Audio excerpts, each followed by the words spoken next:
Mesdames et messieurs, je vais vous frustrer, je vais également frustrer nos invités. Nous parlons du futur, mais je suis le maître du temps. Nous avons démarré un peu en retard, donc je jouerai quelques prolongations, avec votre accord Valérie, quelques prolongations, mais pas trop. Alors voilà, ceci étant dit, allez-y André-Yves. Oui, je me sens très coupable. Pierre a dit plusieurs choses très importantes. Et la bonne question, c'est pas est-ce que la recherche française est en avance. On s'en fout à la limite. Quand j'ai entendu il y a 15 jours un grand chercheur d'origine belge, donc il est très bon, qui est un précurseur dans son domaine, dans le domaine de la vectorisation, m'expliquait que le leader français de la pharmacie a failli refuser une molécule mise au point par le CNRS il y a quelques années et qui lui rapporte quelques milliards chaque année. Et ensuite, très satisfait d'avoir 1 milliard de chiffre d'affaires sur cette molécule, quand on lui a dit « mais on pourrait peut-être la vectoriser grâce à des nanoparticules dans les tumeurs », elle a dit « on n'en a rien à foutre, on ne comprend pas très bien de quoi vous causez ». Et donc, c'est une entreprise américaine qui, depuis 5 ans, commercialise l'Abraxane, médicament pour le cancer du sein. Et voilà, la recherche française a valorisé un chiffre d'affaires américain. Et pire, il y a des gens qui meurent parce qu'ils n'ont pas reçu ce médicament. Et la même personne me dit que depuis 2 ans, elle discute avec des ronds de cuir du leader français qui ne comprennent pas l'intérêt d'une percée qui a été faite dans un autre cancer. Alors, il ne sert à rien, et ce n'est pas seulement en médecine, mais il ne sert à rien dans aucun domaine de faire de la recherche. Et jusqu'au président de la République, on confond recherche et innovation. C'est les entreprises qui innovent.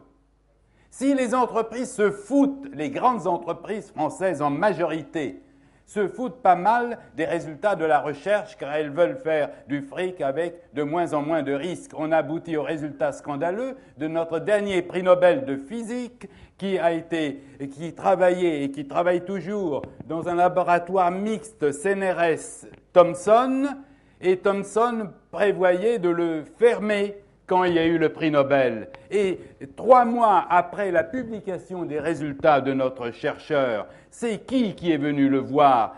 Thomson, qui était là, sur place? Non, c'est IBM.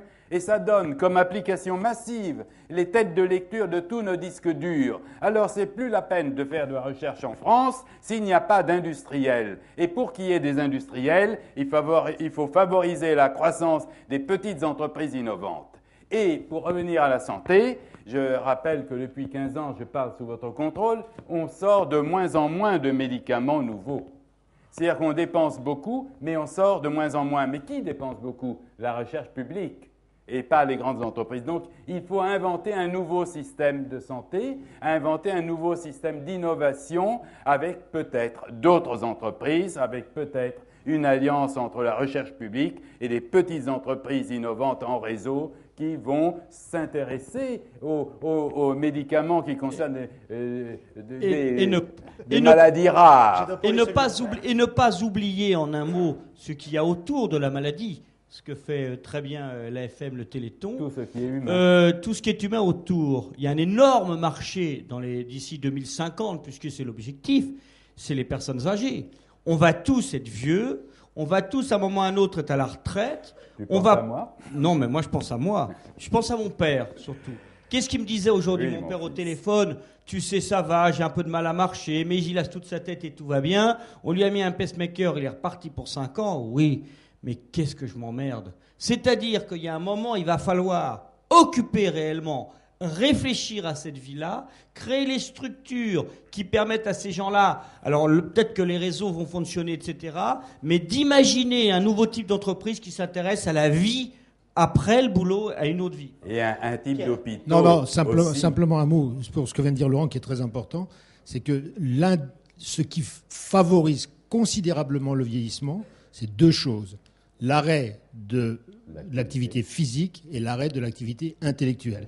Et donc, le fait que nous vivions en 2050 jusqu'à 95 ans va obliger nos sociétés, si l'on veut ne pas avoir trop de gens handicapés d'une manière ou d'une autre, à organiser une forme de travail ou d'activité, en tout cas. Voilà. Et il y a un sujet totalement tabou qui, à mon avis, d'ici 2050 ne le sera pas, mais qu'aujourd'hui on n'a pas le droit de dire, c'est de faire la différence entre quantité de vie et qualité de vie. Je ne veux pas rentrer dans les débats sur l'euthanasie, ce n'est pas mon propos. Ce que je dis, c'est que d'ici 20 ans, on se posera la question, nous, est-ce que je veux vivre plus longtemps, mais qu'est-ce que je veux vivre comme vie? Qualité, quantité. Et ça va être un débat qui va encore créer des entreprises. Mesdames et messieurs, nous voici au terme de notre soirée. Je vais vous demander encore quelques minutes. Concentrez-vous bien, nous avons vu 3 aspects de ce futur. L'industrie, l'entreprise, la communication, et voici, nous venons d'évoquer, survoler tellement rapidement la santé. Je vais accorder 1 minute à chacun d'entre vous. Comment chacun d'entre vous voit-il du coup dans son domaine ce 2050 et quelles sont vos recommandations pour tous ceux qui ont suivi nos débats ce soir? Pierre Tambourin. Quel exercice difficile. Il est large, je sais, volontairement. Dans mon domaine, oui. Je crois que ce qui va caractériser mon domaine, c'est l'émergence d'un changement radical dans le rapport entre la médecine et nous-mêmes. C'est-à-dire qu'on aura de moins en moins tendance à aller à l'hôpital pour de plus en plus être pris en charge par nous-mêmes dans un mode éducatif à mettre en place, parce que d'une part, aller à l'hôpital coûte cher, mais surtout parce que face à tous ces traitements qui vont exister, au fond, il y aura une personnalisation telle de l'approche que le médecin lui-même ne pourra plus prendre en charge toute cette diversité. Merci beaucoup, Pierre. Laurent. En 1 minute, je pense que expliquer à nos enfants et aux jeunes qu'il faut qu'ils réfléchissent très tôt à ce qu'ils sont eux-mêmes, ce qu'ils veulent faire, car ils vont être sous une pression énorme et des multiples moyens de réseau, des moyens techniques de communication énormes, et qu'il va falloir faire des choix. Et que dans la mesure, il va falloir qu'ils essayent de déterminer très vite s'ils ont une valeur ajoutée qu'ils peuvent apporter à la pierre d'ensemble. Car non seulement ça apportera quelque chose au groupe, mais surtout ça leur permettra d'exister dans un monde qui, si on n'est pas bon, par exemple être journaliste c'est bien, être mauvais journaliste c'est vraiment nul, je peux vous dire. C'est mal payé et on s'embête. Voilà. Donc réfléchir très tôt, expliquer à nos enfants l'inverse de ce qu'on fait actuellement, on les maintient jusqu'à 29 ans à la maison en leur faisant des études qui ne servent à rien, réfléchir très vite à ce qu'ils sont, pourquoi ils veulent vivre, parce qu'après ils auront des libertés. André-Yves, en 1 minute, ça va être dur. Tout se tient. Mon Alzheimer qui progresse depuis 70 ans fait que j'ai oublié le nom du père de la médecine prédictive qui est mort il y a une dizaine d'années, mais qui, il y a une vingtaine d'années, en 89, me disait qu'obliger quelqu'un à partir à la retraite, c'est le condamner à mort, car ça le sort de la société. Seulement, pour qu'on n'ait pas envie de partir à la retraite, il faut que l'entreprise soit un lieu de travail épanouissant. Autrement dit, l'entreprise doit devenir non pas taylorienne, mais humaniste. Et si elle est humaniste, elle mobilise bien la créativité, et donc elle est compétitive dans le contexte européen. Et si les gens ont envie de rester à travailler, eh bien on finance nos retraites, il n'y a plus de problème, et on peut proposer aux gens de travailler de façon différente, très longtemps dans la vie, et donc de participer à la société, car il faut bien se dire que ce qui crée de la valeur, c'est la relation humaine. Merci beaucoup, André-Yves Portneuf. Mesdames et messieurs,